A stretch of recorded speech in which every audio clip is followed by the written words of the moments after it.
right, peace, peace. Welcome to another episode of We Charge Colonialism podcast and book club. I am Makimba, member of the Public Relations Committee. Greetings, everyone. This is Tierney. I am the steering committee chair of We Charge Colonialism. And Frank, you're muted. Sorry, guys. Good morning, family. This is Frank Malbat, chair for the revolutionary repatriation back to Africa. Sorry. Tongue twister. Yeah. And we are your team. And again, just want to thank everybody for continue to view in as we do this podcast and book club.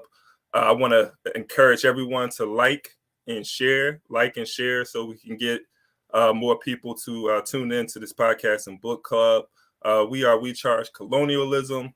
And I want to make the emphasis on colonialism because we do talk about colonialism as opposed to racism, even though we know racism, does impact our lives. But we understand, when we talk about colonialism, that the colonizer can come in different shades. And part of our discussions and the readings that we've been having, Frantz Fanon's Wretched of the Earth, Kwame Nkrumah's Class Struggles, he talks about neo-colonialism and how people who look just like us can oppress and exploit us. So that's why we say colonialism, but we understand that the ultimate goal is to overthrow white political and economic domination.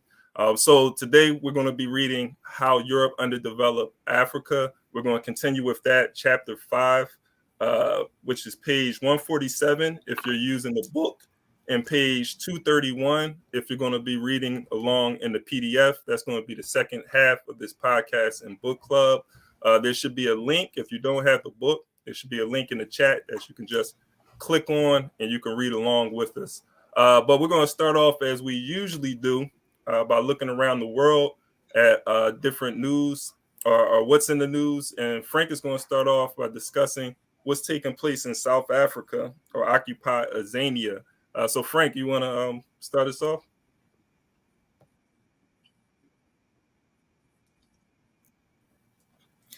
Yeah, in South Africa, there was a protest and a petition that was presented to the court, to one of the higher courts in South Africa regarding the shared, oil company in South Africa.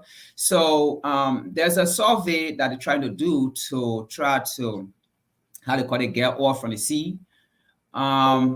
But this protest went on and the petition was sent to the court, but it was ruled in favor of the shared oil company, or Petroleum. So it did not go with the protester interest, but it went with the interest of share. And there's a lady, she is the spokesperson called Katrina Johnson, the spokesperson for natural justice, and also member of the court. Said that they did not find evidence to prove that this activity will destroy the marine world or the life activities within the marine world. And so they did not rule in favor of the people. So that is just, another organization that with on the continent that Walter Rodney talked about in this book as well. So, and this is what's going on. And recently, we just heard a lot of African leaders and representatives coming to the Western world and hosting a climate change, or part of that, we can also say hosting environmental pollution issue and all of those things. But here are the same people who are fighting climate change or who are fighting environmental pollution, but they are the one have these companies in Africa, these colonial companies that are still operating in Africa, and we are coming hosting meeting with them to protect our environment and all of those things. So when I read this and I said to myself, it is now going to be in the interest of African people because these are colonial institutions and still maintained by children of the colonialists and things, and it benefit them. So I was saying to myself that I think these are meetings that we need to have on the African continent among African people to protect our environment. we need to stand up, because at the end of the day, these are visitors, these are explorers that go on the continent to explore the continent. And there's one thing they say here. They say, should viable resources be found offshore, this will significantly contribute to the country energy security. But I also said to myself, you guys been on the continent for hundreds of years now and exploiting the continent, and the people, the African people, have never, benefit from these, how to call it, resources. So, what would be the significance of you people being there? So I was saying to myself, I prefer we taking our resources by, even if we can extract them, but it's better we take them by and let these people go, because at the end of the day, even if they're extracting the resources, we don't still benefit from it. And one typical example that just happened with Liberia recently, and there's I had quite a discussion in Parliament right now with the steel company. As we all know, or we may not know, Liberia have been one of the backbone of steel producing company in the war, especially to the U.S. As we speak right now, the United States have the largest reserve of iron ore in the world in Texas. And where they got it from? They got it from Liberia since the 1900s, to be specific, the 1910. And although they are not the one in possession of the steel company now, is different company, like the Acera Mata, that there was there since 2005, and they signed an agreement that was never in favor of the Liberian people, and they never built anything. They built like tanks that they allow the Liberian people to live in those things, and then they have come back again with some bad deal, but the current administration is saying they have to look into it and see what happened back then and stuff. And I just want to say, most of these companies that come to our leaders to have share in these companies, and that is why they don't also come out good deal, to benefit the African people. But I think it is up to us again, if we can do anything to take our land by, our resources by, even if we can extract it, it's better they be dead than foreign company to come and benefit from it and what have you, and enrich our economy, and then in turn call us, poor people, or poor Africa, or poor African people. Yeah, thank you for bringing this story to light. I think it is just another example of how Europe or the West, and even we can't even just say Europe and the West now, right? Because China and other countries are also coming in and coming into Africa and being able to exploit them for the resources. And even though I know we're talking about the continent, but we can talk about these things happening even in the diaspora. So this is something that is universal. But Africa presents a great example. I think you had mentioned what we need to do as far as doing our own producing or refining of these different natural resources. I think President Akufo-Addo of Ghana represented a good example when he went to Switzerland and said, "Hey, we're not selling you cocoa anymore. We're going to refine this ourselves." And I know Tierney is going to come with an interesting story next week. So, but for the sake of this story, just want to use that as an example. But this is something that we need to do. But I don't know if you want to add something, Tierney. Yeah, I mean, South Africa's always just a country of contradictions. It's a country that we're told, like, oh, this is how you're supposed to win your freedom. This is how you do it. You negotiate with your oppressors. You don't do anything that's going to jeopardize the property distribution. You forgive and, allow the society to just be post-racial. That's what we're told. But the effects are always the same inside of those situations. And so I love that people who want to criticize countries that go other routes like Zimbabwe and try to seize their land and from the colonizers, those people always ignore the fact that the masses of South Africans, although South Africa is poised as being like this great economy inside of Africa, the masses of South Africans don't have that experience. In fact, if you look at the masses of South Africans, many of them are landless. Many of them are living in worse conditions than many people in Zimbabwe, but we don't have the same analysis because we're told to look at the small class of people who are owning of commerce and business business as being representative of how a country is doing. So yeah, this is the typical, I think, you see the contradictions constantly in South Africa. How are you this rich country in Africa, yet so many people are poor? How are you this great country, this great example of freedom, and yet the people who gained the property inside of the land from exploitation, from colonialism, are still the ones that are holding it? So clearly this is not what true justice looks like.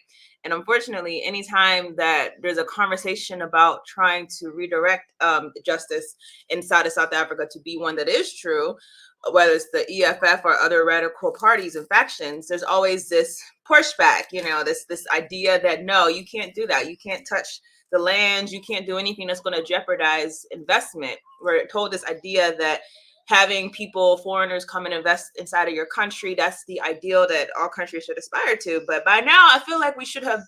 The thing I don't like is whenever we're not being quote unquote scientific whenever we're talking about things like this, because if that were the case, we have many examples over time of foreign investors coming into Africa and quote unquote investing, and that not having any true effect to the massive African people. So at some point, the people on the ground who are representing the people have to be honest. Like, are you really saying that allowing this foreign occupation and these colonizers to continue to own the resources is going to have an effect on the people, or is it going to just enrich yourselves? So yes, this is the typical of South Africa. Unfortunately, it's a country that is in desperate need of power. It's a people in desperate need of power, a people in desperate need of sovereignty. And until that is gained and achieved, I think we're just going to once again be talking about the fact that they are landless and poor and powerless.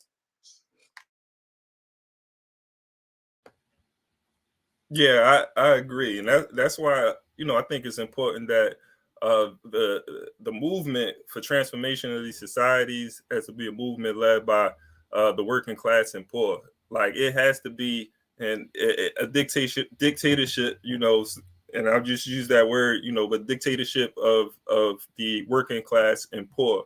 Like the reason why most of the Africans are suffering on the continent, and where we can find ghettos and people living in poverty disproportionately in the diaspora, that is talking about African people, is a result of a minority of white people determining who controls the resources, the minority controlling the means of production. But Frank, you wanted to add on? I see it looked like you was itching to say something, but go ahead. We can transition if you want to say something. Go ahead. You're on mute. You're on mute, Frank. I'm saying, like, not really. I don't want to take much time on this topic as we usually do. But I mean, we just said it, because at the end of the day, when these people are attracting the resources, it's not just what they go for, but they also find other resources. So, for example, they're going for the oil or the gas, but they may find diamond, gold, and they take all these things, and which, of course, that the diamond they found that is not even in the contract, or the gold they found is not in the contract. So that's the thing about it. Like, I think we just need to get rid of these colonialists. That's my point. Yeah, I agree, and we want to continue to these stories are important to continue to watch and observe and see how the people respond, because the people can give us an example of how to the people of South Africa, or whoever is struggling against these colonial forces, could be used as an example of what we can do wherever we are. But Tierney, we can move to the next story, and we're talking about Libya, right? Yes, I'm sure some of you may have heard this by now. Let me turn the volume down a little bit. That Muammar Gaddafi's son has been running for the presidency of Libya. He was actually disqualified recently. Let me see if I can share the story.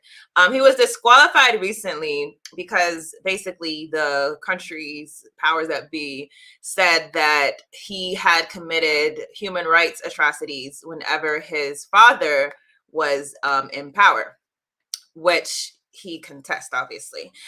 So, and basically this is, if we all know, obviously, like, Gaddafi was taken out by NATO. There was a faction on the ground who many would say were sponsored by the West to basically enforce regime change. And because of that, the country just been in disarray. That's the saddest thing about Libya, is that it hasn't recovered. Like, it's been how many years? Like over 10 years now. And the country that was just once prosperous and peaceful for the most part is now in disarray. And of course, now many of you know that Libya is used as like a cesspool for modern enslavement, where you have a lot of Arab traders who many of them actually were a lot of people don't know, whenever Gaddafi was taken out, because a lot of the Africans, ethnic Africans who lived inside of there, so the Black people who lived inside of Libya, they were targeted whenever he was taken out of power, because they were seen as Gaddafi sympathizers. They were seen as, oh, well, you like Gaddafi. So a lot of them were killed, lynched, like in horrific ways. And so to this day in Libya, you have factions that are against Gaddafi who identify anyone as Black as being people who should be basically persecuted. So it's just never recovered. To this day, it's literally a cesspool for slavery. Whenever Africans are trying to get from Africa because of the horrible conditions in Africa, try to get to Europe, many of them end up being sold into slavery and have to go through Libya. It's just been a horrible situation. So, Gaddafi's son, his name's Saif Islam. And he was basically told he couldn't run for presidency, but now the court has basically reneged. There was supposedly some backlash, and the article doesn't go into specifics, but apparently some people had went to the court and raised hell, probably people who still support Gaddafi because they remember what life was like under Gaddafi. And one interesting thing, though, I found when reading the story, I'm trying to look for the guy's name. One of the other people who was running against him was actually someone that it says he was basically an agent of the CIA working inside of Libya. If I could find the guy's name. Actually, let me just do this. So here we go. So this guy named Khalifa Haftar, he was a part of the Libyan National Army, and they control much of southern Libya. And this is Al Jazeera reporting this, by the way. They're saying he was a former CIA asset. So it's very interesting to see what's going to happen, because if you don't know, right now, Libya is basically under the jurisdiction of the United Nations. And they don't obviously want to see all their work go backwards. Another thing that we should keep in mind, though, the fact that this is Gaddafis Son doesn't mean that this is Gaddafi. And that's the one thing that I think a lot of times we assume that children take on the radical politics of their parents. We don't know that. I would want to see, what is actually happening, what are the policies he's actually trying to see. Many times, if you are able to get power, particularly in a situation like Libya, where Gaddafi was literally assassinated, it's because you're willing to have weaker politics that are non-confrontational to the system. So I think these are all things just to look out for, to watch what's going on in Libya and understand that it's still very much under the control of the UN. And unfortunately, it hasn't recovered from previous days where it was once a very prosperous and peaceful country. Hey, thanks for bringing that story to light. When I was reading and saw Gaddafis Son, I was like, I'm hoping that, the fruit doesn't fall far from the tree. Preston John, he said, he's in the chat, he said, Gaddafi's a stand-up dude. He's solid, brilliant. So, I definitely want to learn more about Gaddafi and his politics. Appreciate that. That's why we have the greatest viewers in the world. They're so informed. But appreciate that, and continue to like and share, everybody. And we'll be getting into the book in a minute. But Libya, just going back to Libya, this was a Western-led invasion and overthrow too of Gaddafi, and it goes to show too how these colonizers, Europeans, when we're talking about NATO, left this country in the conditions that it is in today, where we're talking about slavery, we're talking about people who are fighting to flee Libya to go to Europe. And this is a terrible situation. And if we think about the irony in this, kind of how Europe created the conditions that we have in Libya today. And not saying that there's people, of course, like there's people in power in Libya who are also complicit in this, but we got to. I'm going back to the cause of the dismantling of the Libya government when NATO had invaded there, and so invaded Libya. And so now what we have is Libyans fleeing Libya to go to Europe, to go to Italy for a better life, for better opportunities. When so they're fleeing to the same people who caused the conditions that they're in today. And it's crazy, but this is the contradictions that exist within colonialism. But Frank, you wanted to add anything? We're running out of time, but let me just add, something quick that Tiani said, especially when it comes to the UN. What I want to say here is, I believe that whenever there is the presence of UN in an era, there is always going to be war, and war is never going to finish. A typical example is DRC Congo and other places in Africa as well. So we Africans, we shouldn't think that because the presence of UN is there, that means the place is safe, because DRC Congo have never been safe since the presence of UN. And we should also know that UN are in those places, but controlled by the West, controlled by the imperialists.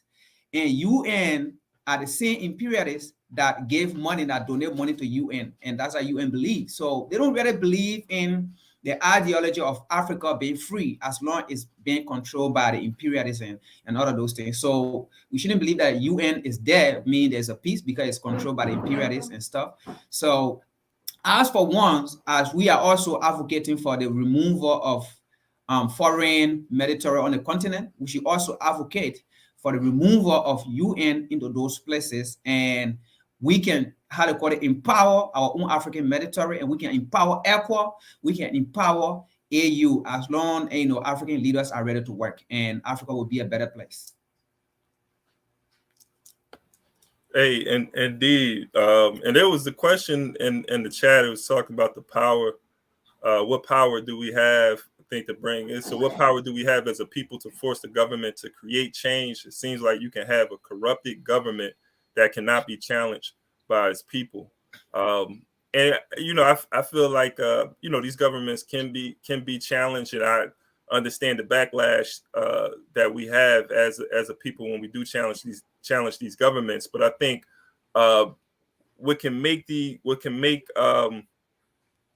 things more feasible is if it becomes an international struggle. Like, we got to be in the diaspora. We got to be able to identify those people who are on the ground that's fighting to bring about real, material change, and be able to support them, just like the colonizers. Europeans, they have their people. They back their people in these countries. They're the ones who are behind these coups.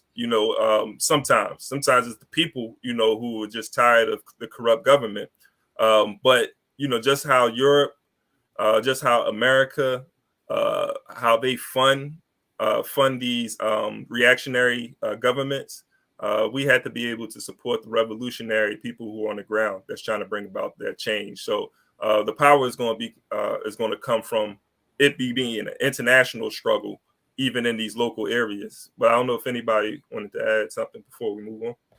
I did just want to comment on one comment that one comment that I seen talking about suggested that Gaddafi had Arab interests in mind. I don't pretend to know what Gaddafi's interests were precisely. I don't pretend to know what his intentions were, is what I'm going to say.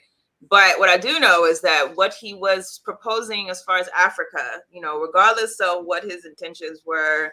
And personally, I haven't seen anything to make me think that his intentions were not good for Africa.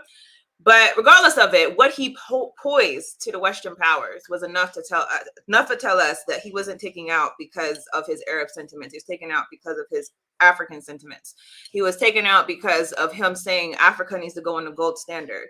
I mean, I think sometimes it sounds weird. Sometimes I think we hold people who are not Black ethnically African to a very high standard because we automatically suspect them And understandably, because obviously to me, like, I assume that you're not for me unless, you know, you prove it.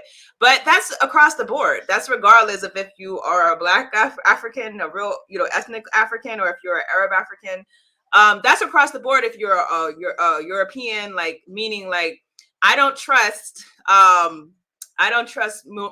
Buhari any more or less than any other neo-colonial puppet. And so it's not like I'm going to have a different higher standard. Some people will overlook a lot of the things Paul Kagame does in the Congo because he's an African, but I'm very sure if he were Arab or something not, you know, ethnically African, that he would be thrown out. Some people will overlook things that Nana Akufo-Addo does because he's a Black African, but we wouldn't overlook it if it was someone else, if he was Chinese. So we have to, like, I think politically sometimes, and not necessarily based on this idea that we've seen by now that your color could easily be used against you, the same as any other thing that could be used against you.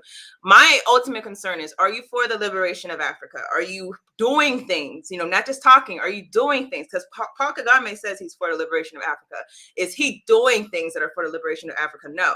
Gaddafi was doing something. He was, whenever the IMF loans that were depleting African resources, and Africans were going to get these loans, and basically, if you don't know, those loans hand over power over your country to international powers.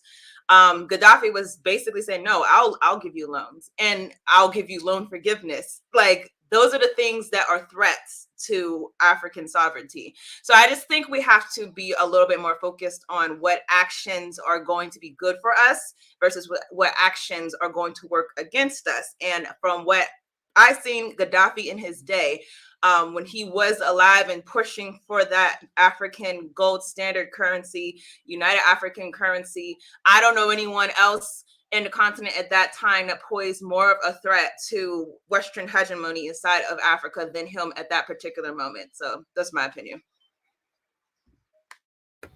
Appreciate that. It's some good comments in the chat.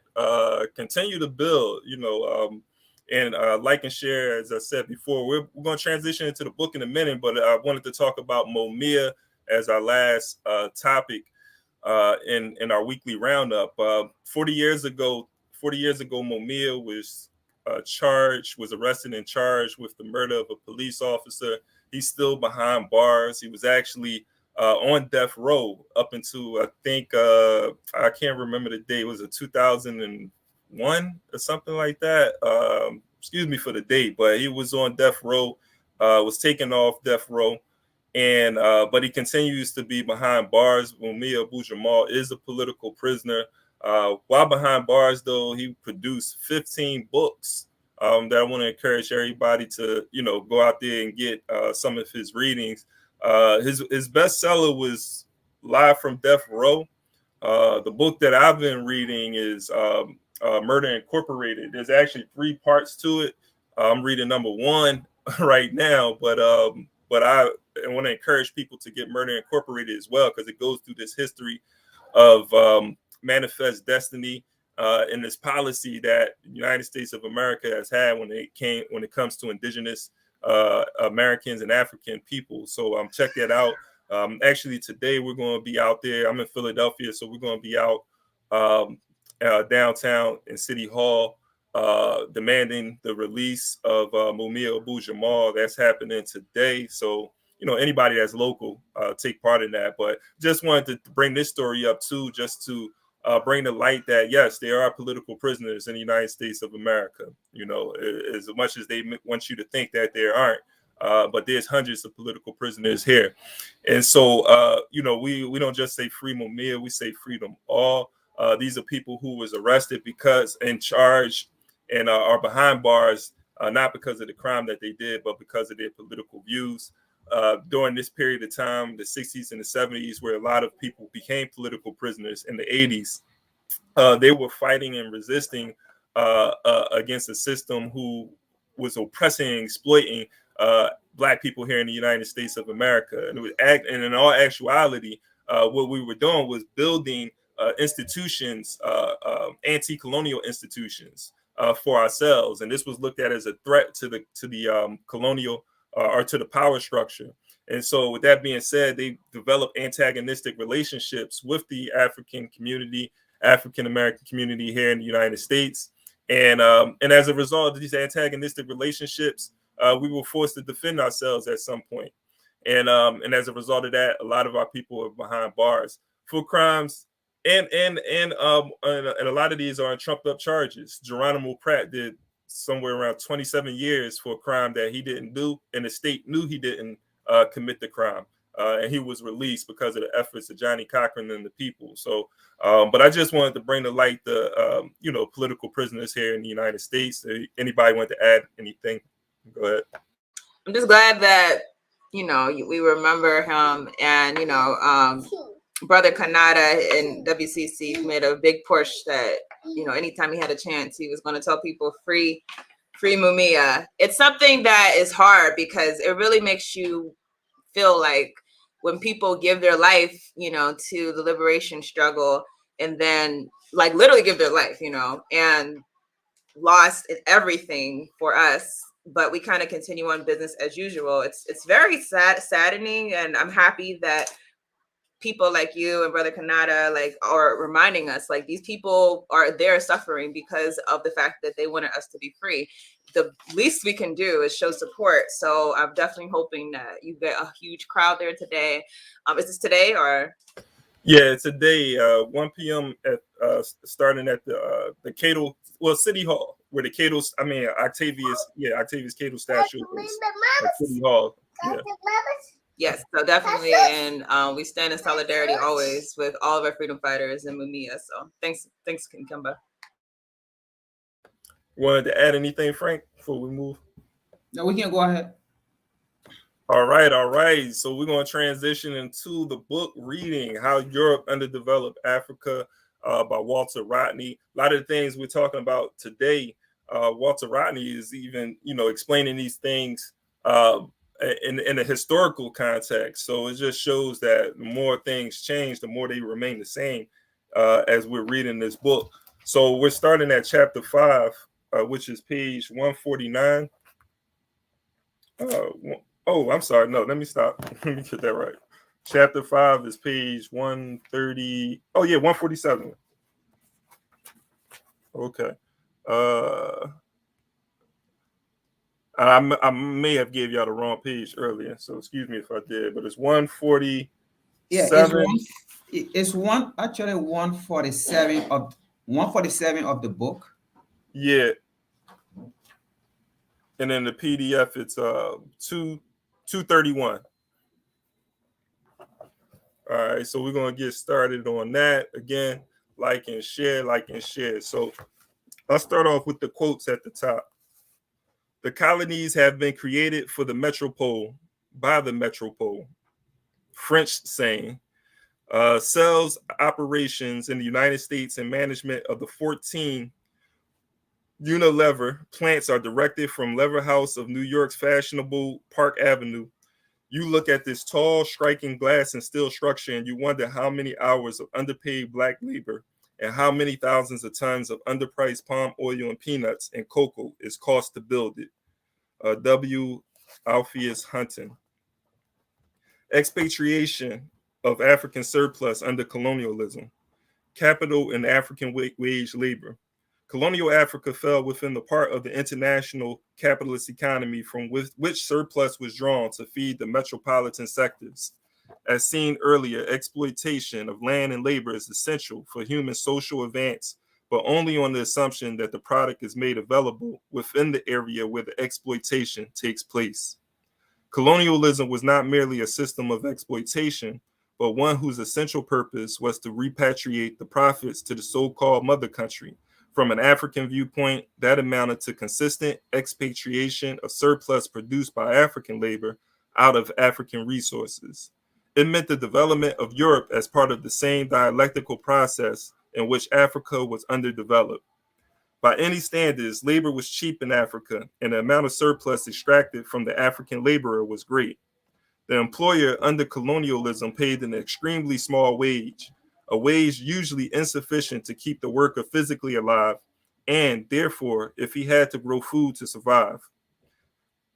This applied in particular to farm labor of the plantation type, to work in mines, and to certain forms of urban employment. At the time of the imposition of European colonial rule, Africans were able to gain a livelihood from the land. Many retained some contact with the land in the years ahead, and they worked away from their shambas in order to pay taxes or because they were forced to do so.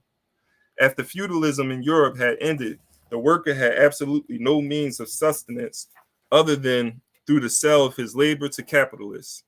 Therefore, to some extent, the employer was responsible for ensuring the physical survival of the worker by giving him a living wage. In Africa, this was not the case. Europeans offered the lowest possible wage and relied on legislation backed by force to do the rest. Want to build? Should I keep going? Or do I want to build? You can go ahead. Yeah. Well, first of all, just like the quotes, though, I want to go back to that. So, the colonies have been created for the metropole by the metropole, and so like that goes back to what Walter Rodney discusses, and also the political theorist Andrew Gunnar Frank, who really he talked about underdevelopment, and he talked about metropoles and satellite countries, and so like the metropoles being like the colonial countries, it's Europe, it's the United States, and those satellite countries being those that are colonized and that are being exploited. So when he's talking about the colonies or the satellite countries and what their purpose are, who they're serving, they're being created into colonies. I mean, it's really as simple as that, right? These colonies are to serve the mother country. And he talks about in one of these paragraphs, he talks about how the labor or the exploitation of the resources and the labor is not benefiting the people in the country or land. It's going back to the mother country and benefiting them. So that goes. Michael talks about your double trap. It's like that double trap right there. But I just wanted to start it off with that. Anybody want to add? Yeah, and that's a good point to emphasize, is that I think we don't think about the fact that colonialism is also slavery. It's not just the control over the politics, but it's the turning of a free and sovereign people to a labor force to support the host country, the host colony. So low wages, they mean low wages. And many times there weren't any wages. It was just straight up enslavement. But they might, in certain instances, even implement small wages as a way to seem like progress. So if we think about things that we experience today, they started us off as slaves, and then they gave us, okay, you're free, but you're in Jim Crow, so don't go anywhere that we don't to tell you not to go.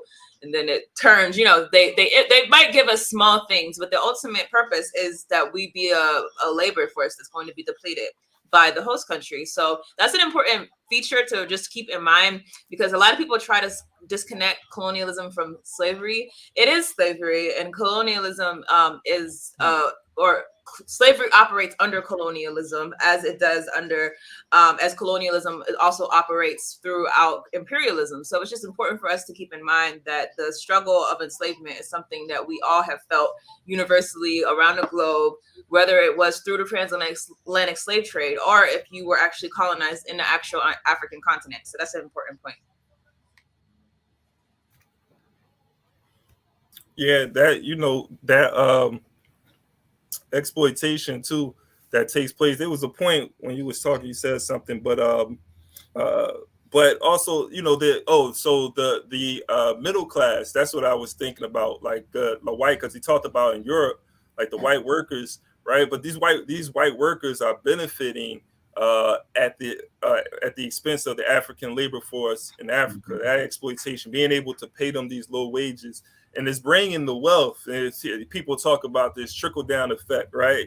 Trickle down economics and all of that. What's happening is there's some trickle down that's taking place in Europe, but it's trickling down not to the working class, African working class. It's trickling down to the European working class, where now you have this creation of the middle class and the people who are able to sit on the pedestal of African labor. And so that's why it's important to understand this dynamic that exists between the underdevelopment or the development of Europe and the underdevelopment of Africa. Because Frank, he was talking about the story earlier of South Africa and Shell Oil, wanting to, exploit the land in South Africa. What happens though is now, the Africans are not benefiting from this exploitation. It's going where Shell, where the metropole is existing, they're going to be getting the bulk of these resources, and they're going to benefit, at the expense of the exploitation of this labor. And so this underdevelopment continues to take place even today. But I don't know, Frank, if you want to. Yeah, I just want to add to what all you guys said earlier on. I mean, of course, underdevelopment is still taking place in Africa as we speak. What already talk about how colonial time workers were paid little of nothing, and how the resources of Africa were being taken to Europe, and that built Europe, that developed Europe, which of course is still happening today. All part of Africa, as we can see, we still have these colonial institutions, these colonial organizations that are still there exploiting the resources and giving nothing to the people, and not even providing a conducive environment for the people, not giving the people good housing facility, not giving the people good water facility, and not giving the people good roads and all of those things, not giving the people good health care. And they are there extracting the resources while our people are there working heavily day and night, and not giving them any good food to eat and all of those things. So of course it's still going on. Exploitation is still going on. Colonialism is still going on. Just because we have African in power, or just because we have election where our people are taking part in election and our people are taking part in politics, and that doesn't mean it's colonialism is not going on, or exploitation is not going on. At the end of the day, what happened in Africa, they gave us political freedom, or we took political freedom, but the economic freedom is not there. And it is this economic freedom that we are still currently fighting for, and we must fight to gain this economic freedom before we can battle the equation. All right, I'm gonna go on to the next paragraph. So there were several reasons why the African worker was more crudely exploited than his European counterpart in the present century. Firstly, the alien colonial state had a monopoly of political power after crushing all opposition by superior armed force. Secondly, the African working class was small, very dispersed, and very unstable owing to migratory practices. Thirdly, while capitalism was willing to exploit all workers everywhere, European capitalists in Africa had additional racial justifications for dealing unjustly with the African worker. The racist theory that the black man was inferior led to the conclusion that he deserved lower wages. And interestingly enough, the light-skinned Arab and Berber populations of North Africa were treated as blacks by the white racist French. The combination of the above factors in turn made it extremely difficult for African workers to organize themselves. It is only the organization and resoluteness of the working class which protects it from the natural tendency of the capitalists to exploit to the utmost. That is why in all colonial territories, when African workers realized the necessity for trade union solidarity, numerous obstacles were placed in their paths by the colonial regimes. Wages paid to workers in Europe and North America were much higher than wages paid to African workers in comparable categories. The Nigerian coal miner at Enugu earned 1 shilling per day for working underground and 9 pence per day for jobs on the surface. Such a miserable wage would be beyond the comprehension of a Scottish or German coal miner, who could virtually earn in an hour what the Enugu miner was paid for a 6-day week. The same disparity existed with port workers. The records of the large American shipping companies for rail lines showed that in 1955, of the total amount spent on loading and discharging cargo moving between Africa and America, 5/6 went to American workers and 1/6 to Africans. Yet it was the same amount of cargo loaded and unloaded at both ends. The wages paid to the American stevedore and the European coal miners were still such as to ensure that the capitalists made a profit. The point here is merely to illustrate how much greater was the rate of exploitation of African workers. Yeah, I'm gonna stop there. I was about to stop after the first paragraph, but I was like, let me read some more. Let me read some more. No, but I think there's a lot being said in these paragraphs right here. But the racist there, when he talked about the inferiority too of blacks as a justification, and I think like this is why it is important too for African people to realize that we do have a common struggle, because we're not just dealing with colonialism, but we're also dealing with racism. We're dealing with the idea that, you know, whites is superior, and there's sort of like this justification or rationalization for African poverty, or for why Africans represent the, you know, the underclass within the society. Before it was because of their race, and today, I think on the surface, if I just want to be clear on this, like there's still this idea of because of the race, but I think that is covered with this, you know, the idea. So I'm trying to get my thoughts together on this, but it's more so now they can use a different terminologies to describe, or concepts to describe why we're at the bottom, right? Because we don't do certain things, right? Because of the, you know, the household, where we have the single parent household, or, you know, there's always these different, you know, reasons why Black people are where we are, when it's clear that it's just a continuation of racist policies. I'm glad you said that, because I get sick of the people don't understand, you know, saying, yes, we understand Black men and Black women, like that is the ideal, that is the perfect scenario, that you have a mom and a dad. But we've really like adopted a lot of the oppressors' lingo when it comes to like what our problems are. And a lot of that actually next week, whenever I do chapter, I think 7 of Foster False Identity, I've been doing lives. I'll be talking about the Moynihan report. Like we just adopt these like ideas. We don't even ask critical questions about, well, if that's the case, if it's just not having one man in a house, then how come there hasn't been a correlation in white society, as they have also gone from being 2-parent households increasingly to being single-parent households? You don't see the same correlation of power. So we have to, as you said, address these things as what our actual issues are. Our issues are we're powerless. Our issues are that African people have always been sought after to the utmost degree inside of the worldwide colonial system. And you see this throughout every single colonized country, as you pointed out, Ikemba. There's another component. Colonialism, obviously, we charge colonialism.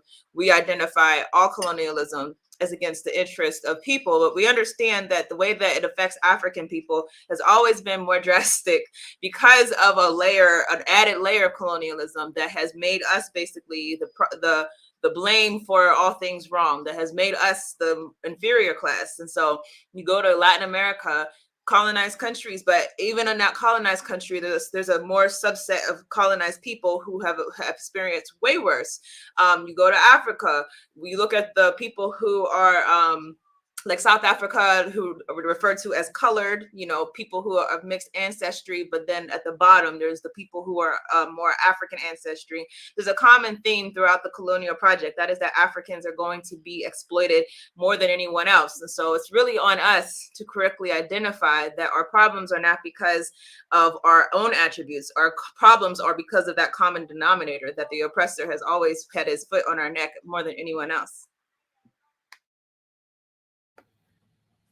Yeah, and just to go back to, like, I think it's important that we don't, you know, look at with the well, yeah, we do look at the history when we're dealing with how we got to the point that we are now, but we're also dealing with the political economy of today, and you know who's at the helm of this political economy, and it is the European and United States of America. And then it's those other countries who are complicit in the continuing of this political economy that Africans overall have not been able to benefit from. So I don't know, Frank, if you want to add something, and we go on to the next paragraph. No, we can go ahead. All right. So when discrepancies such as the above were pointed out during the colonial period, and subsequently those who justified colonialism were quick to reply that the standard and cost of living was higher in capitalist countries, the fact is that the higher standard was made possible by the exploitation of colonies, and there was no justification for keeping African living standards so depressed in an age where better was possible and in a situation where a higher standard was possible because of the work output of Africans themselves. The kind of living standards supportable by African labor within the continent is readily illustrated by the salaries and the lifestyle of the whites inside Africa. Colonial governments discriminated against the employment of Africans in senior categories, and whenever it happened that a white and a black filled the same post, the white man was sure to be paid considerably more. This was true at all levels, ranging from civil service posts to mine workers. African salaried workers in the British colonies of Gold Coast and Nigeria were better off than their brothers in many other parts of the continent, but they were restricted to the junior staff level in the civil service. In the period before the last World War, European civil servants in the Gold Coast received an average of £40 per month, with quarters and other privileges. Africans got an average salary of £4. There were instances where one European in an establishment earned as much as his 25 African assistants put together. Outside the civil service, Africans obtained work in building projects and mines and as domestics, all low-paying jobs. It was exploitation without responsibility and without redress.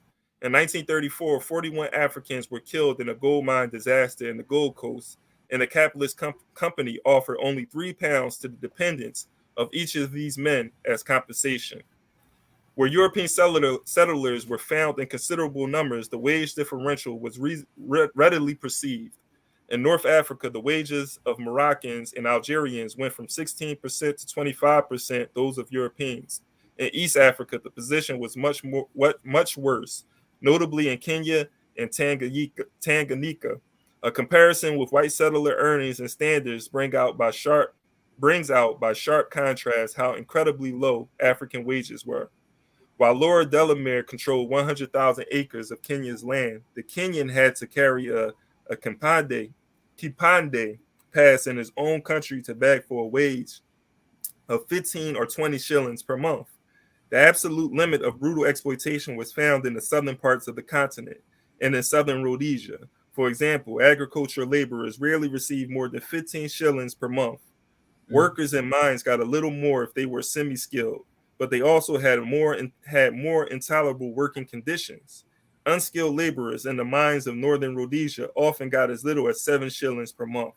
A truck driver of the famous copper belt was in a semi-skilled grade. In one mine, Europeans performed that job for £30 per month, while in another, Africans did it for £3 per month. Okay, so we can pick up a build on that.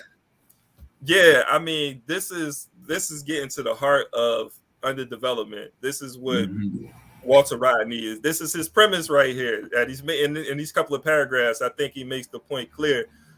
What I think we have to do too is like look at what's being said here and understand like that's happening right now. This underdevelopment. We talk about even in the United States of America, you can look at how much a black woman makes or a black man makes on a dollar compared to a white woman and a white man.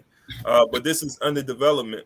The expatriation, when he talked about the expatriation of jobs going outside of the country, leaving Europe, leaving the United States, going to Africa, going to Asia, exploiting the labor in these countries. Excuse me, somebody else. But yeah. No, but that was a very powerful point that I was when he's talking, I'm thinking about the civil rights movement becoming basically a compromise with Black America, and I'm speaking in the United States, and that one of the big compromises, which you see a lot of Africans entering, like civil service jobs and working for government and getting these high positions, so to speak. But if you think about it, if you correlate to say that we progress would mean that like white society stayed the same and while Black society came up. But it wasn't that the case. As Black society slowly came up, white society's going way up, meaning they're never going to let you unseat their power. But even if you get a wage increase, that's because their increase is so much exponentially more.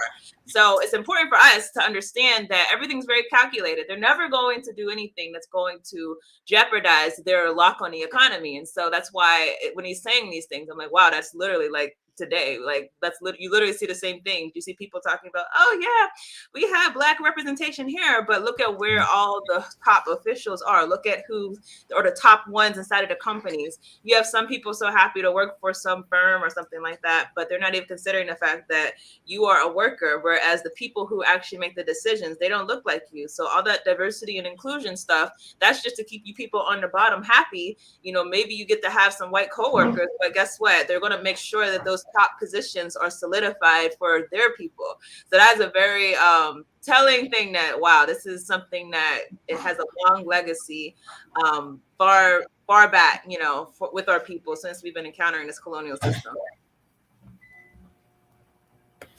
Yeah, and D, real quick too, and then Frank, I'll go to you. Just an example during Donald Trump's presidency here in America, right? And I remember there were like the Black people who were in support of Donald Trump. One of their arguments would be that Black people were doing better economically under Trump than they were under Obama and other presidents. And so I had to do some research because I'm hearing this a lot, and I'm looking at the statistics, and will encourage people to look into it as well. And I'm looking at the medium and mean incomes of Black people during Trump's presidency. And it showed that there was an improvement in their incomes. But when you look at it in this historical context, Black people suffered, all Americans went through a recession. Everybody was losing during the recession. When you look at who recovered from the recession, white people recovered from the recession, and they even did better under Trump. And so what Black people did was they actually made it to their pre-recession incomes.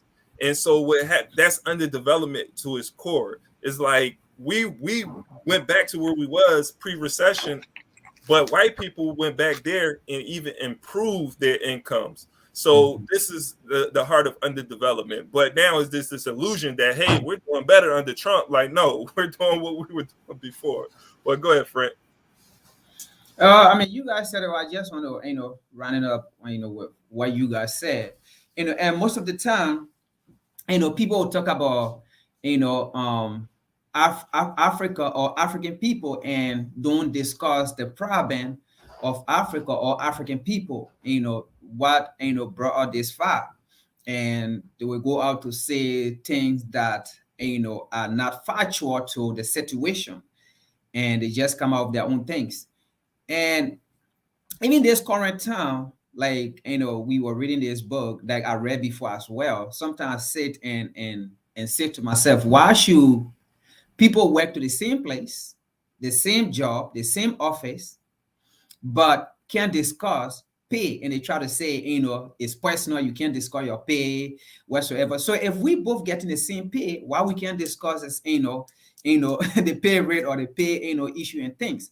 But the reason to that is because people are getting different pay, within that area. So if you discuss your pay and I discuss my pay, and my pay is lower than yours, and we doing the same job, or I'm even doing more than what you're doing, of course, there will be a conflict of interest or conflict, of that kind. And that's why they say, don't discuss your pay, and those things. So basically, this is what, what is saying in this part of the book or chapter, like during colonial time, this is what happened, and it's still happening up to today.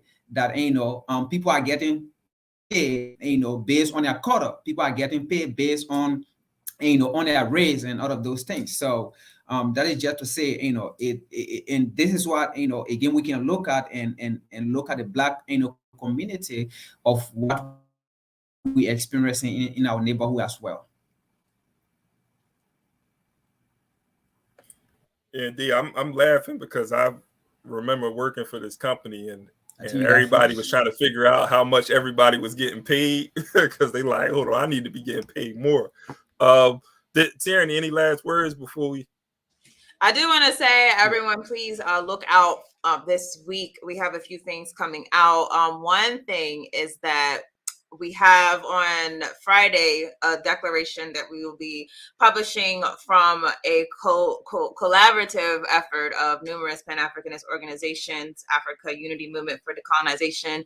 It is a charge of colonialism against the colonial system, and it's going to be published on Friday because that is the 70th year anniversary of Recharge Genocide. That was the petition that was made to the United Nations. So please look out for that. There's going to be a number of interviews on different platforms, and we have on Monday an interview scheduled for 2 p.m. with the African Diaspora News Channel, so you can check that out, and further announcements will be made closer to the time. So hope you all will read that. It's a little wordy, but I think, we did our best to really dissect what we're talking about. It's one thing to just say we charge colonialism, but we need to actually be specific about what we mean. Right on, right on. So I want to appreciate everybody for tuning in, being a part of this discussion and reading. We're going to be back here next Saturday at 10 a.m. So once again, continue to spread the word about We Charge Colonialism podcast and book club. We're going to pick back up on this book, How Europe Underdeveloped Africa by Walter Rodney. So again, thank you for tuning in. And until next time, peace.